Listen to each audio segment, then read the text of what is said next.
Not want to miss Paul Gross, the Canadian actor, writer, and director and producer. He is here in Ottawa to promote his new film, Gunless, and he admits he'll unashamedly bug/lobby the government for more arts funding. Those stories and lots more coming up on Power and Politics. Stay with us.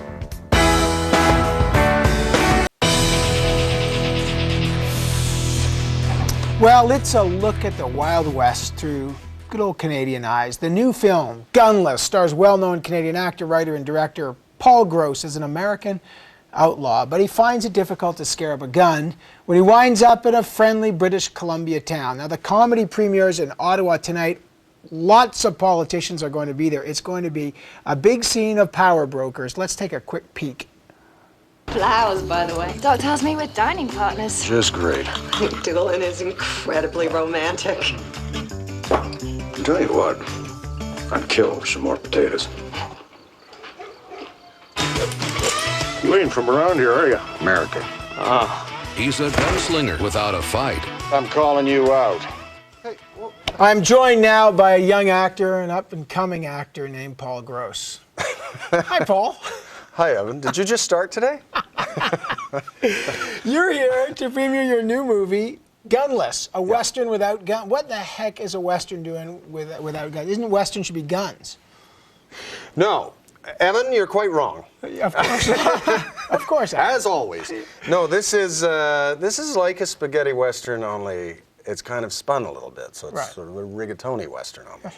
Not Sergio Leone. It's Not Sergio, it's Rigatoni. Sergio Bill Phillips. But what is it? Who do you play? There are guns in it. In fact, there are lots of guns. But it not in the kind of normal way they play out. The story basically is that before the movie begins, I'm a gunfighter, American gunfighter. Before the film begins, I'm caught by a posse and they're going to string me up. Right. But they're amateur. So they tie the noose to the dead branch of a tree, which breaks, and my horse that I'm sitting on runs north into Canada. And I end up in this tiny town called Barclay's Brush, which is filled with naturally eccentric, oddball Canadians. Right. One of them, a blacksmith, is a massive guy. Anyway, he insults me almost immediately, and naturally, I challenge him to a gunfight. And he can't help out in that regard because it's Canada. He doesn't have a gun. Now, someone in the town has a gun, but it's broken. So we need to get a part.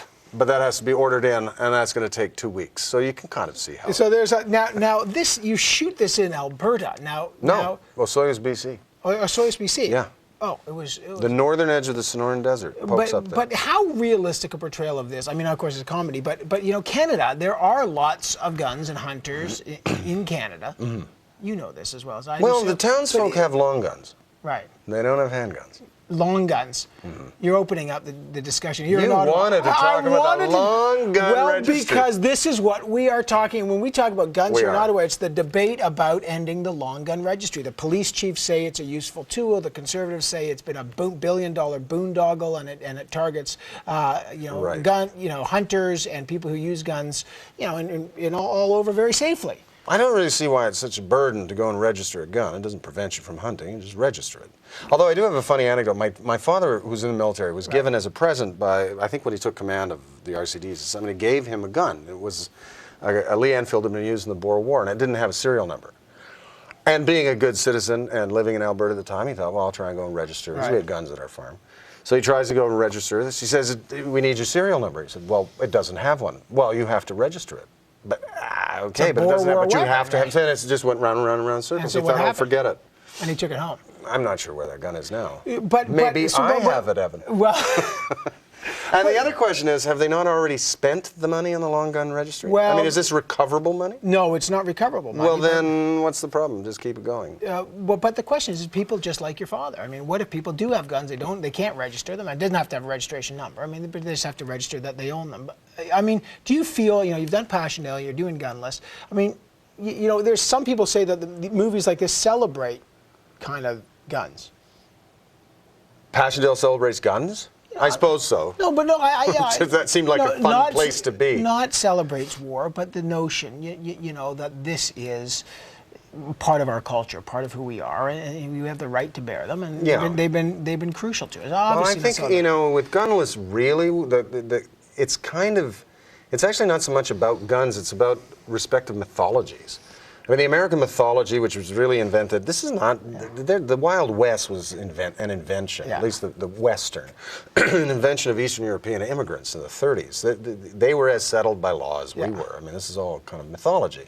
So the mythology is we're brash, we're tough, we'll solve things at the end of a gun. And our collective comfort mythology is that we're extraordinarily polite, accommodating, and we won't solve things at the end of the gun. And that's not true either. But you put those two together and you get comedy out of it. I mean, I don't personally see the particular use of handguns, but we don't have that history. Isn't it great when you come to premiere a new movie in Ottawa? We're talk about politics and guns. Listen, it's a comedy. It's really funny. Don't worry. Go.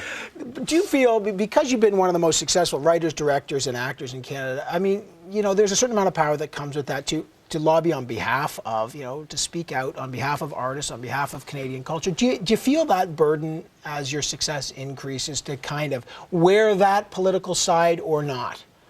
Yeah, I think anybody who's engaged in it has to do what they can to keep kind of putting the state of the arts and the needs of the arts in front of the government.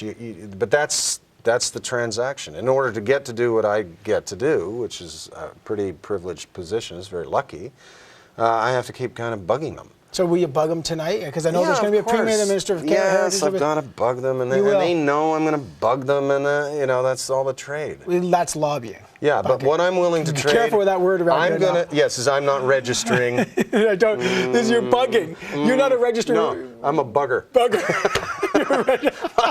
But you know, which is good. That's important. I want to clarify I'm willing that. to trade. I'm willing for the Conservative Party. I am willing to spearhead, be the spokesman for loosening up all gun laws so that we can carry Colt 45s on our hips in order for them to beef up the arts funding. Yeah, just Colt 45s. So that's what I had. Arts funding for Colt 45s. That's what I think is a reasonable trade. All right. Well, listen. Good luck to you, and good luck on this new movie. Thanks for dropping by. Are you going to go see it? Yeah, I'm going to see it tonight. Okay. And then will you do a whole segment on it, on the politics of it? Well, see, this is what you're bugging me. That's my job. I'm a registered bugger. Well, it's great. It's great to be bugged by Paul Gross. Thanks, pal. Thanks. Okay. Paul Gross premiering his film Gunless tonight. Coming up next, Rosemary Barton with our TMI moment. Never bugs us. Stay with us.